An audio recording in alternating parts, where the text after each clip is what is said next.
Bem-vindos ao Pirilampo! E hoje a gente começa a nossa série sobre artes e atualidades. E a gente vai falar sobre um assunto muito grave que vem acontecendo no Brasil, que são os ataques às manifestações artísticas.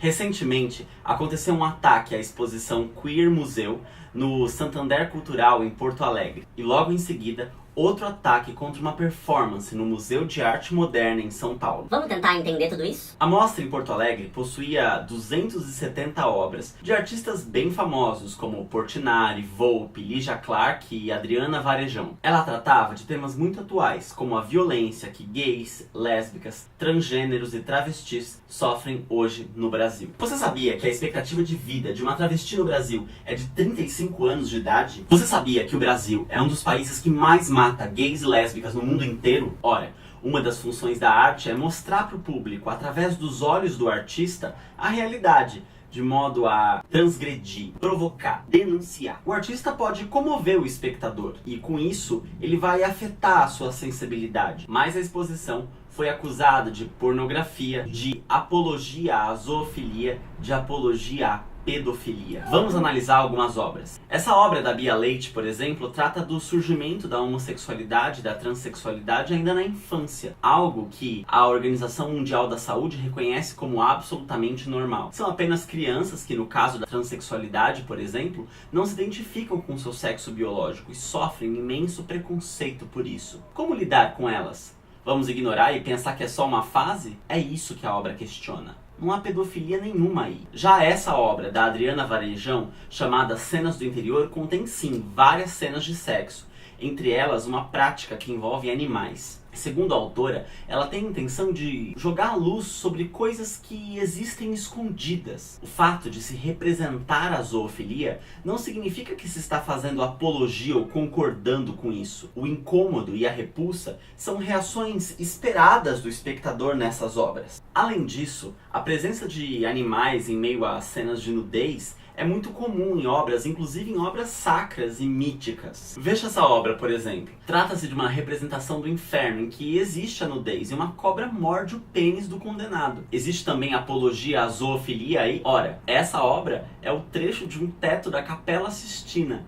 que está lá no Vaticano e foi pintada por ninguém menos que Michelangelo. A história da arte é repleta de exemplos de cenas de nudez, sexo, homossexualidade, heterossexualidade. Isso faz parte do interesse dos artistas e do público, senão não estaria em tantos museus pelo mundo. Homossexualidade não é um assunto da moda. Ela está presente na arte, na filosofia, na literatura, no mínimo desde a pré-história. E a sua existência também já foi comprovada no reino animal. O que acontece é que finalmente, hoje em dia, esse assunto voltou à pauta. Por quê? Quem sofreu com isso por muitos anos resolveu falar sobre essas formas de opressão. Vamos agora à performance do artista Wagner Schwartz no Man. Essa obra é uma releitura da obra Bichos, da Lígia Clark. A artista propõe uma escultura que pode ser manipulada, moldada pelo público. Na performance do Wagner Schwartz, o que acontece é que ele se colocou como obra que poderia ser manipulada, como se ele fosse a escultura que o público podia colocar na posição que ele quisesse, como se ele fosse uma espécie de boneco humano. O que aconteceu foi que uma criança, acompanhada pela mãe, entrou na sala de exposição, onde a performance estava acontecendo, e brincou ali com o pé do artista naquela hora. Além de não existir nenhum tipo de insinuação sexual nisso, a sexualidade, ela tá nos olhos de quem vê. Essa visão de que a criança não pode ver um corpo adulto nu, porque se ela vê, ela vai ter a sua pureza tirada, é uma visão que liga o corpo ao pecado, à culpa. Tanto é que nas tribos indígenas, as crianças convivem com corpos nus dos adultos a todo momento e nem por isso a sua pureza é afetada.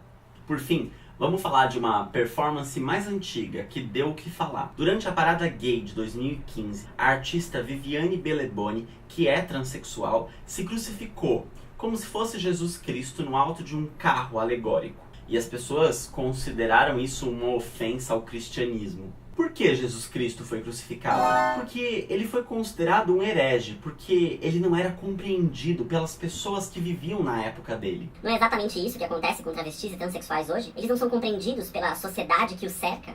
Ao se crucificar como Jesus Cristo, a Viviane não estava atacando o cristianismo. Pelo contrário. Ela estava dizendo que, da mesma forma como Jesus não foi compreendido há praticamente 2000 anos atrás, ela e as travestis e transexuais e transgêneros também não são compreendidas hoje em dia. Recentemente, a peça teatral O Evangelho segundo Jesus, Rainha do Céu, chegou a ser proibida pela justiça em Jundiaí e depois em Salvador, exatamente pelo mesmo tema. O que a gente percebe em todos esses casos é um mix de incompreensão e má fé. Incompreensão porque é preciso entender, estudar, analisar, interpretar a obra de arte para não sair falando asneiras. E má fé porque é óbvio que censurar, boicotar, fazer esse carnaval todo por causa dessas manifestações artísticas é uma forma de criar uma cortina de fumaça para assuntos importantes. A censura, historicamente, ela está associada à repressão. Ditadores como Hitler, Stalin, Geisel, eles proibiram a manifestação de centenas de artistas por considerarem degeneradas. A censura, ela é muito perigosa à diversidade de pensamento. O Brasil de hoje passa por um momento muito delicado, em que o direito de vários trabalhadores é retirado com a desculpa da crise, ao mesmo tempo em que a dívida de pessoas que já são multimilionárias são perdoadas pelo governo. Trata-se de uma estratégia dessas milícias de babacas que se dizem liberais para desviar, para confundir a nossa cabeça e não deixar a gente prestar atenção no que está acontecendo no Brasil. Assim, deixamos claro que o Pirilampo é a favor da liberdade de pensamento e da expressão artística e condena veementemente a censura e ataque que as artes e os museus vêm sofrendo nos últimos tempos. Então é isso. Nos ajude compartilhando e curtindo esse vídeo, se inscrevendo no canal e também seguindo a nossa página no Facebook. Um beijo pra vocês e até o próximo Pirilampo, onde, na série Artes e Atualidades, a gente vai falar sobre funk. Pinheirinho antropofágico, pois obscena não é a puta, mas a pobreza. Armado em choque, corre o homem choque, atrás dos homens nus. E o choque come o homem, homens em choque, que comem nus. Nu de não ter calças, nu de não ter casa, nu corria em caça, nu mostrando o cu. E o pau do homem choque come o homem cru, come o homem nu, come pela frente, come pelo cu.